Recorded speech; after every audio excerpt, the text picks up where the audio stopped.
And I would like to move into Q&A with our last few minutes, starting with the questions that we put pins in already. Let me just pull those up. I had them written down here. Dun, dun, dun. And feel free to raise your hand if you have questions. And I'm going to, okay. All right, in an ideal meeting, there will be a pause after someone speaks. Sometimes it gets competitive, and there's people with bones to pick with each other, going back and forth. Is it okay to say this is an ongoing issue, and maybe just a couple more comments, and then we'll move on? This is a huge problem, and I've noticed people in my demographic, usually white men, and like I feel like a lot of people, certain groups feel more like certain people feel more empowered to like go back and forth. And I think this can be one of the most disruptive things in a meeting is when two people are going back and forth in a discussion. So I think it's not just on the facilitator, but really being like, hey, if you have another comment, just please raise your hand, and then we're gonna call on everyone in the stack. And then if you still need to comment, then so just kind of bringing it back to process helps a lot, and make sure helps people like not feel like they're personally attacked, and just being like, hey, we have a process where just if you have another comment, like feel free to raise your hand and we'll go back around. But that, like, as a facilitator, you kind of want to look out.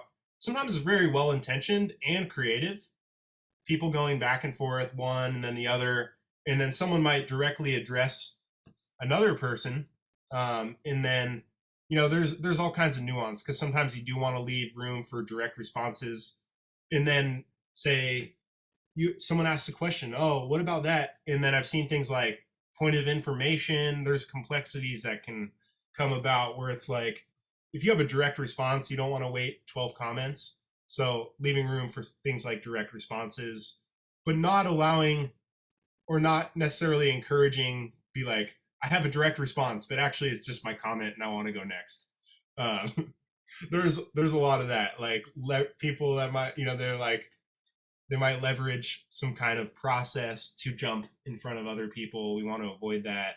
But there's all kinds of nuance there. But really just trying to encourage going back to a process that works for the group, which generally I found is like circle, it's fair, everyone gets time to speak. Hey, Max, Bag. Yeah, I know. My name is Max, not Bag, and thanks for having me here. Welcome, welcome. We have 3 minutes left, and we're doing Q&A. Other questions that came up. Dun, dun, dun, dun, dun. Please share your questions, while I look up the other ones. There's a few that I wrote down. Question, what would adequate notes consist of for meetings? How do you Adequate notes? Yeah, I guess it depends on the group, but for our coalitions, action items are really important. What people signed up for. I put action items in bold when I take notes. General discussion, I'd say like high level notes. You don't want all the details, but you want the things that are really important. Note taking is an art. It's like I've seen some note takers that are like incredible, and it's like I could read through the notes and feel like I was at the meeting. But I think things that you need to carry forward into the next meeting, that's like a good strategic way of adding to the notes. Things that were decided, any decision points, and it'll vary between groups. Luis? Yes, quick question. What is the typical size of the groups? Because it depends on the size, you have different types of moderation. So what's the typical size?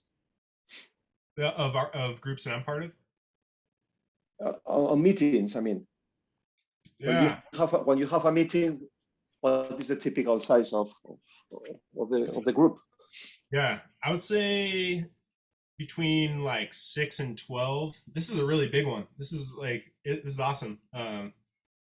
But 6 and 12, but really, I mean, you can have a meeting with 40 people if it's just, it depends on the complexity and what people are there for. But I'd say for consensus based groups, I think that people have written a lot about this, but there's like some key number, and if you go over it, then it can be a little bit difficult. But yeah, that's really, I think like for our next workshop, if it's this size, we'll do breakout groups because you get more juicy discussion that way. And I like to do a lot of breakout groups. We did this in the learning journey in Earth Regenerators, where it's like if there's a lot of people, you do breakout groups, and then you come back together to because you get a little chance to synthesize and like see what's in common in the smaller groups, and more people get like, it's great when people get to talk more. Hopefully that helps answer your question a little bit. All right, anybody else? Yeah, Elian? Yeah.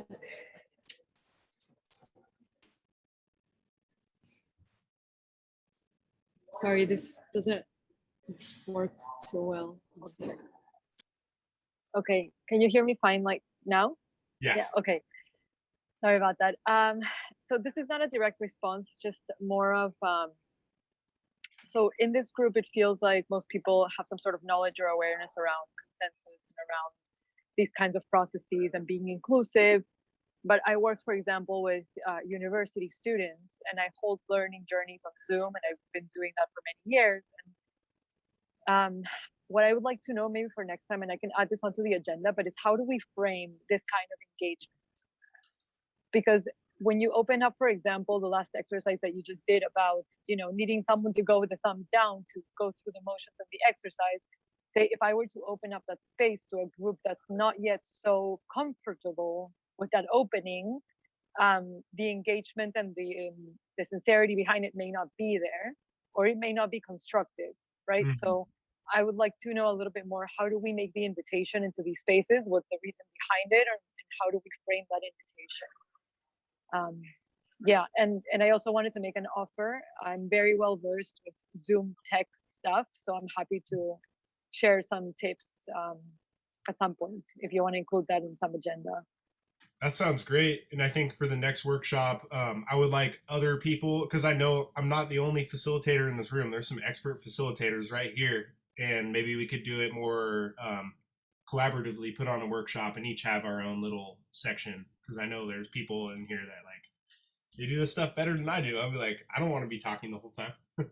But you're talking about how to introduce people that are not so well versed into a consensus process into this whole world. That's a really, really good question. A way that I've done it is, I think, like immersion with a group that's already doing it. Like just learning through immersion, learning through play. But you might not always have the opportunity. You're like with a whole new cohort and like you're trying to operate on consensus.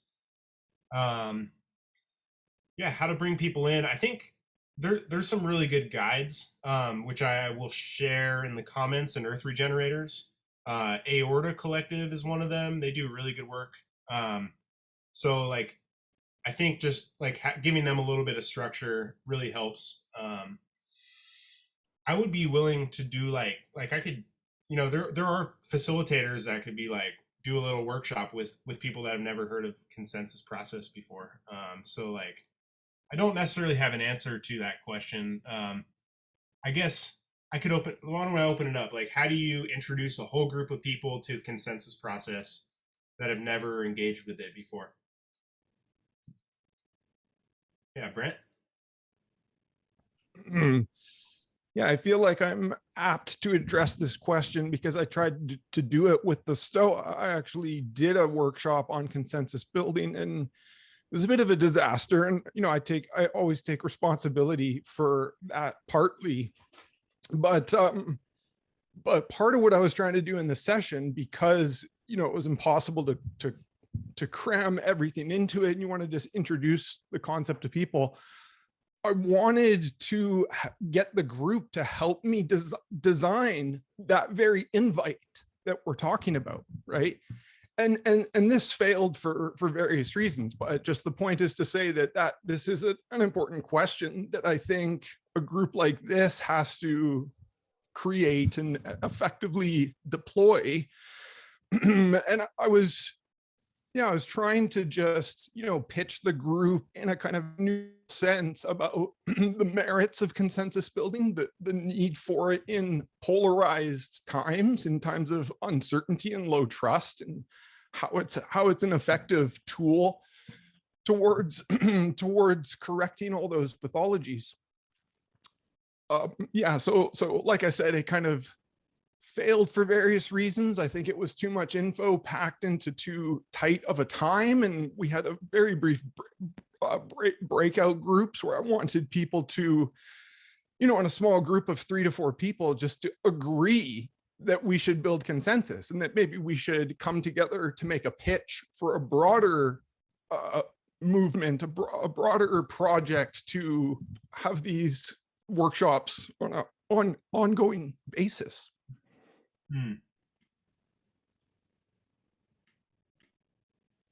Yeah, there's quite a bit of onboarding that's needed. It's like it helps that we're in this group here and everyone has some level of experience with consensus. It's much easier to onboard one person into a consensus group than it is to onboard an entire group. So Right. I'm like, I have so much respect for you, Brett, for attempting that in a group, and like, Yeah. even if it doesn't work, it's like you're still planting seeds for the future. So that's Yeah. really cool. Yeah. We are over time, and there's so much to discuss.